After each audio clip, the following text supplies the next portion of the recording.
They called him Blunt.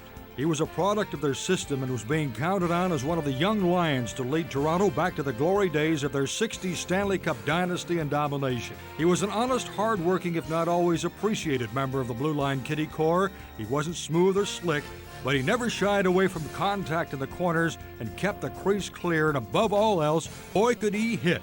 The body check was his calling card, and few did it better. Brian Glennie on this edition of Once a Leaf.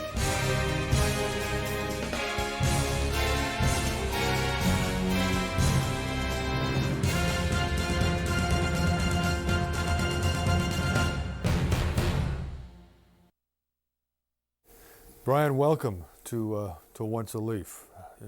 Looking very comfortable here in your Muskoka retreat. I am. I love it up here. It does get a little quiet in the wintertime, though, but it's peaceful and very, very pretty. Let's roll back the clock. Before we start, the nickname Blunt. What's the story behind that? Well, you can blame James Claude McKenney for that. I guess when you play a sport with 20 guys, everybody ends up getting a nickname, and Howie named me Blunt. And he's never totally explained the reason why he named me Blunt. I finally, about a year ago, looked it up in the dictionary, and it says a dull object.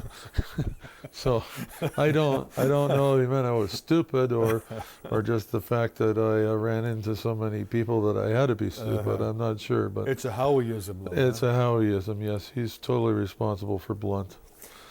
You had a terrific junior career, and you came up within the Leaf organization, and now you turn pro after a national championship with the Marlies.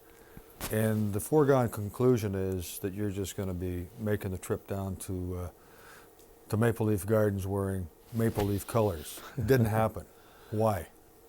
Well, we sat down and we had contract talks, and This is you and Punch Imlach on the other side? Yes. And I decided that I was worth more than they were offering, and what was my dad, it was a very hard time for me because my dad had just died of a heart attack, and I had a 10-year-old brother, Keith, and my mother, Irene, and so it was a hard time for me during the contract negotiations, and my mother finally came to say and said to me, "Your dad always wanted you to play in the Olympics." So with that being said to me, I thought about it, and I turned down the Leafs contract and returned the phone call to Father David Bauer and went west to Winnipeg. Very, very warm part of the country, and played for the national team and went to the Olympics in Grenoble, France in '68. And it was 1968 that Canada won their last hockey medal up until Salt Lake City, right? I believe so. Yeah. And you played against the Soviets?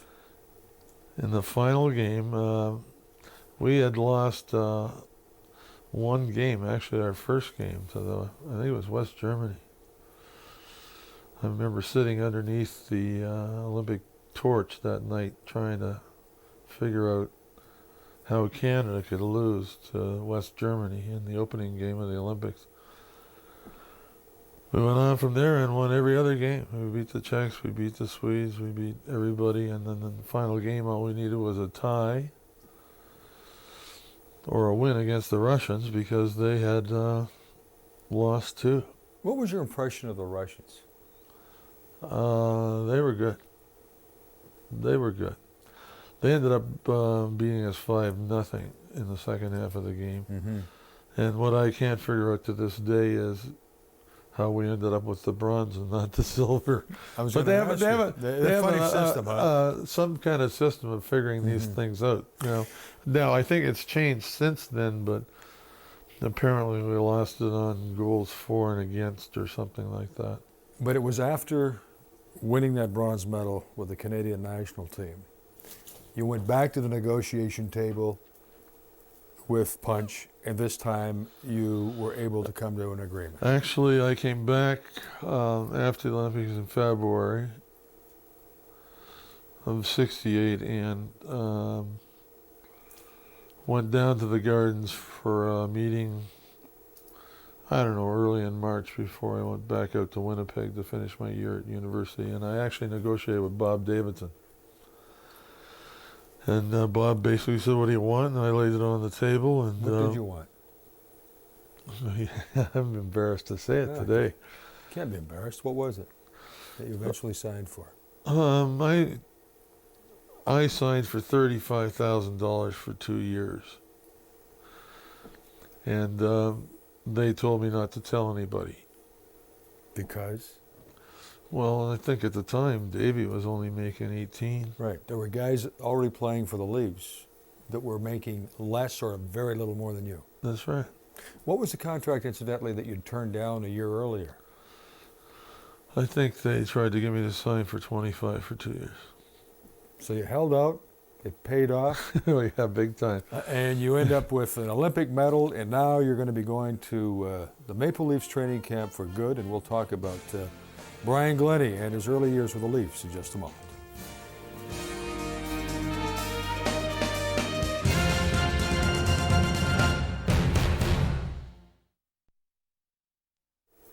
We're back with Brian Glennie on Once a Leaf.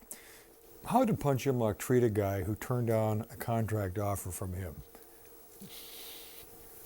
Did that get you off on the wrong foot? Well, we got off on the wrong foot before that.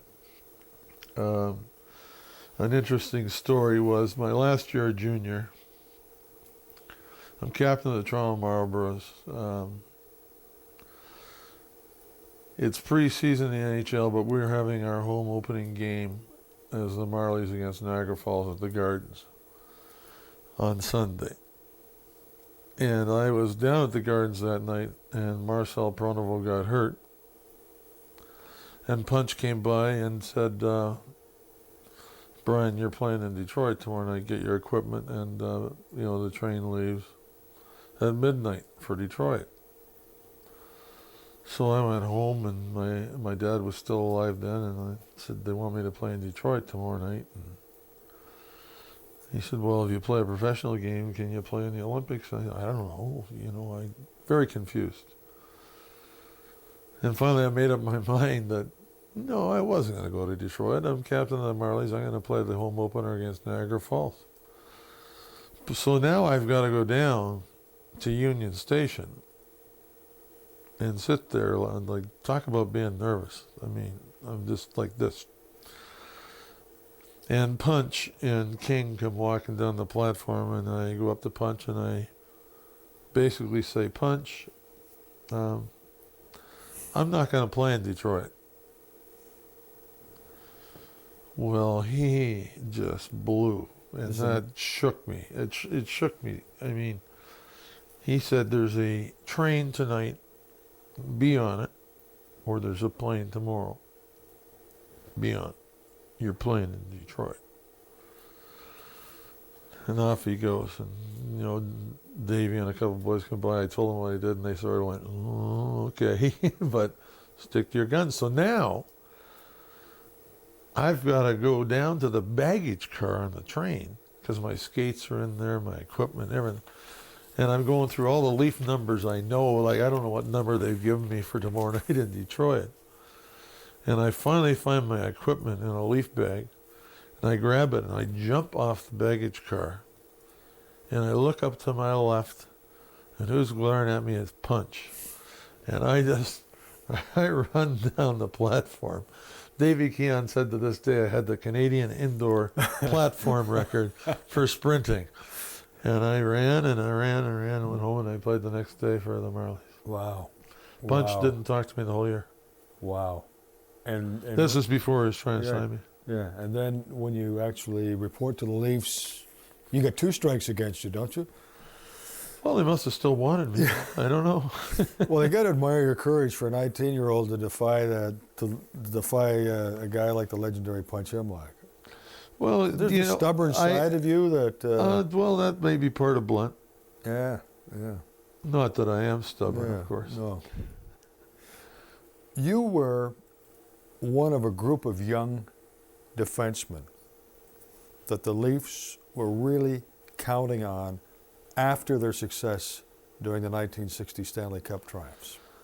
And it was a tremendous, tremendous group now that you look back in hindsight. I think they called us the Young Lions. There was Jimmy McKinney, myself, Ricky Lee, Pat Quinn, Mike Pellick, Jim Dory. And Flipper, my buddy Flipper, yeah. But it was a group that had we grew great up together. credentials. We grew up together, but it was, they talk about defense being the hardest position to learn in hockey, and basically it is. And sometimes it takes 5 or 6 years to learn it, but we were all young and we were thrown into the... Too soon?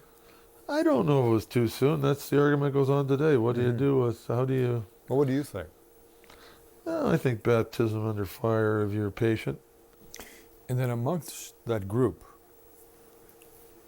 Mike Pellick, Jim Dory, and Rick Lee all end up jumping to the WHA.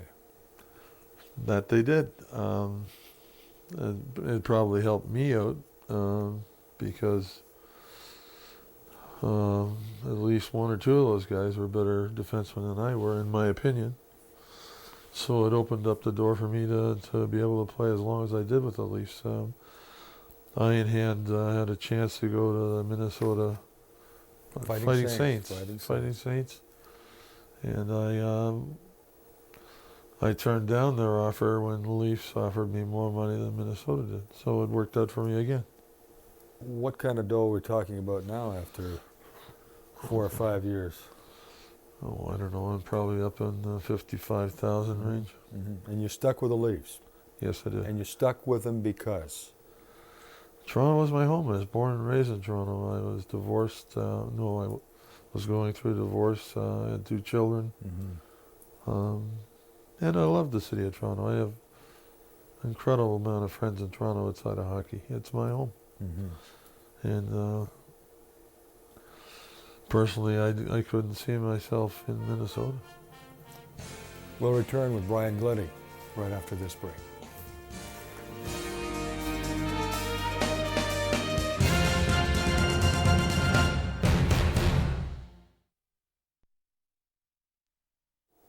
We're back with Brian Glennie and What's a Leaf. Brian, the Leafs lose 3 of their young defensemen to the WHA, and the year now is 1972, and a lot of people will not remember that you were part of Team Canada. Well, as I always do before I discuss the situation, I always like to thank Dallas Smith. Dallas, thank you very much. The old Boston Bruin defenseman. Yes, if Dallas Smith had decided to play for Team Canada, I wouldn't have been invited. I was a late addition. As other players on the team, I never got to play against the Russians, but I played against the Swedes and Czechs. But it is the most memorable part of my hockey career. I want you to tell me about the incident involving Dan Maloney. All I really remember is I hit somebody at the Red Ring blue line, and then he ended up going offside, but then he dropped his gloves, and his first punch was from behind me and hit me on the side of the head, and I never watched the videotape. To this day? Have you never seen it? No, I don't want to see it.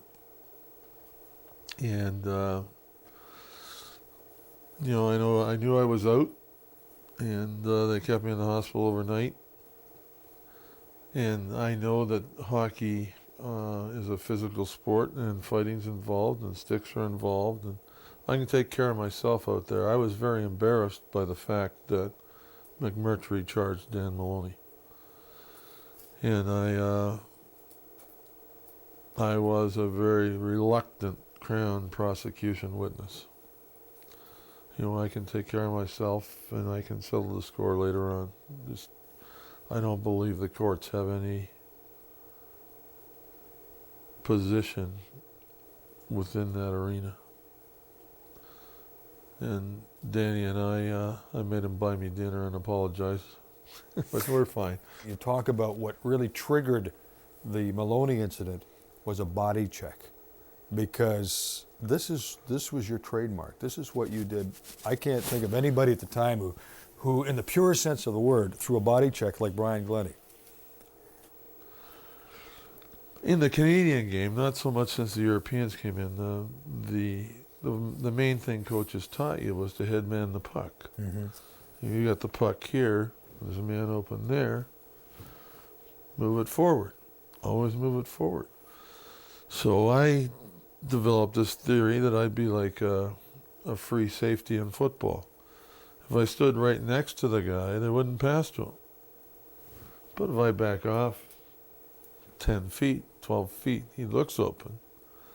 And then I'm just watching the eyes of the defenseman or whoever's carrying the puck. As soon as he starts to make the pass, I close the distance. And the puck carrier's got to look back because the pass comes from behind him.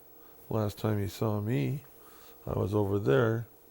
He gets the puck, looks up, and I'm in his face.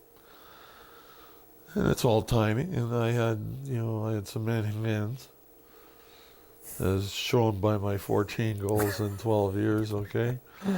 But I had a sense of timing and able to make contact with people. We'll return with Brian Glennie right after this break.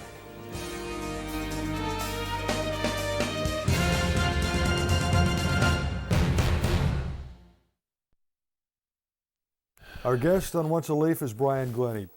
9 seasons with the Leafs. Almost 10 seasons. And then you're traded to the Los Angeles Kings. Part of a multiplayer deal that Dave Hutchison comes the other way. Did you feel good about that? How did you feel about Destroyed. Destroyed by the way I found out. How did you find out? I get a phone call. It's Dan Proudfoot. The sports writer. Yeah. He says, what do you think about the trade? I said, what trade? I said, well, Brian, you've been traded to Los Angeles. I said, Danny,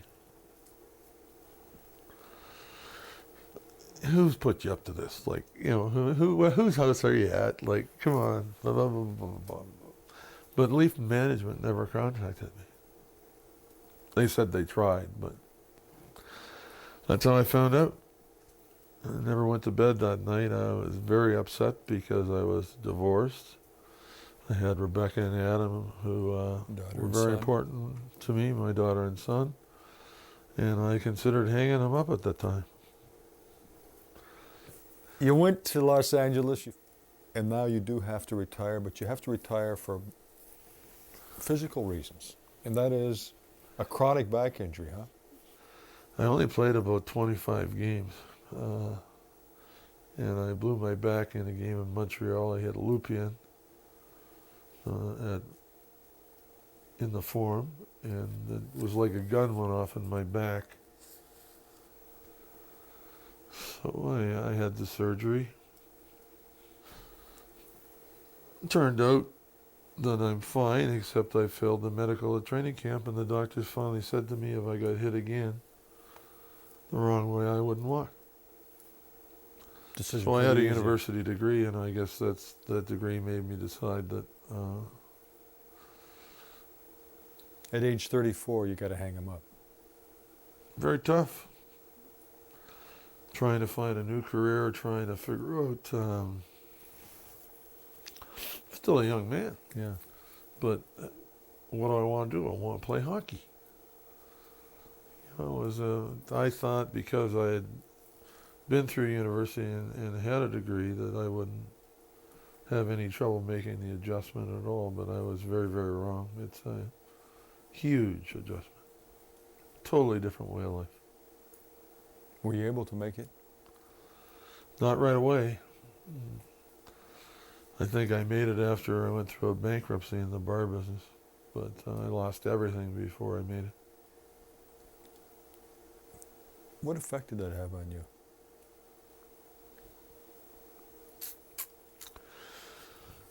I guess I looked at myself one day and said I got a choice. I can find myself a park bench on Jarvis Street, or I can pick myself up and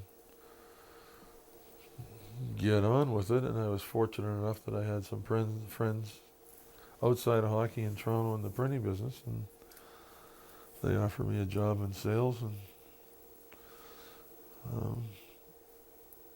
I guess I always could talk. Mm-hmm. But you got back on your feet.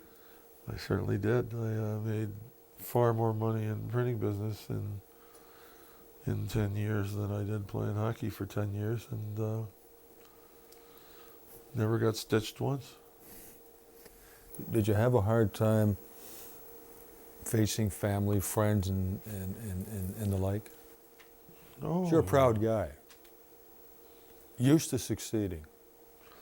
Hey, I lived out of the back of a Cadillac for 2 weeks. You think I'd let anybody know that? I didn't even have a place to go. It was... How is that possible? There's no referee out there to blow a whistle in the business world when you can... Excuse me, he committed a foul. And, you know, we were pampered as athletes. You know, we had trainers, we had agents, we had people looking after our business, and then when it's all over, they say, here you go. You're on your own. Trust the wrong people, it can happen to anybody. I'm sure I'm not the first athlete that it's happened to. And you lived in a car. Yep. The heart attack. And it took place in 1990, 12 years ago. I was in real rough shape for 2 weeks, 3 weeks. And my children were really all over me to go to the hospital, and I was too stubborn to go. It can't be a heart attack, it can't be this. And I guess I was lucky enough that I stabilized on my own, because when I finally did go, yeah, there was significant damage. You know, if I'd gone right away, maybe there wouldn't have been as much. I don't know. We wish you the very best, Brian. I know that's it's been a difficult time the last decade or so, and Not that bad. I mean, it's not like I don't feel sorry for myself or anything like that. No, it's I've made my own decisions and I've caused my own problems. So, but overall, hey, it's tough to adjust to life after wearing the blue and white for 10 years. You just, you know, it's such a marvelous time in your life that what you have to learn is that if you're looking for something that will compare to that, you'll never find it. It's so emotional and so physical and so high. And business isn't like that. we're running out of time, and I wish you nothing but the very best, Brian. You take care of yourself, and as I say, I hope 2003 is a very good one for you. It will be, Mike. Thank you for coming. Thank you very much, Brian. Take care. My pleasure.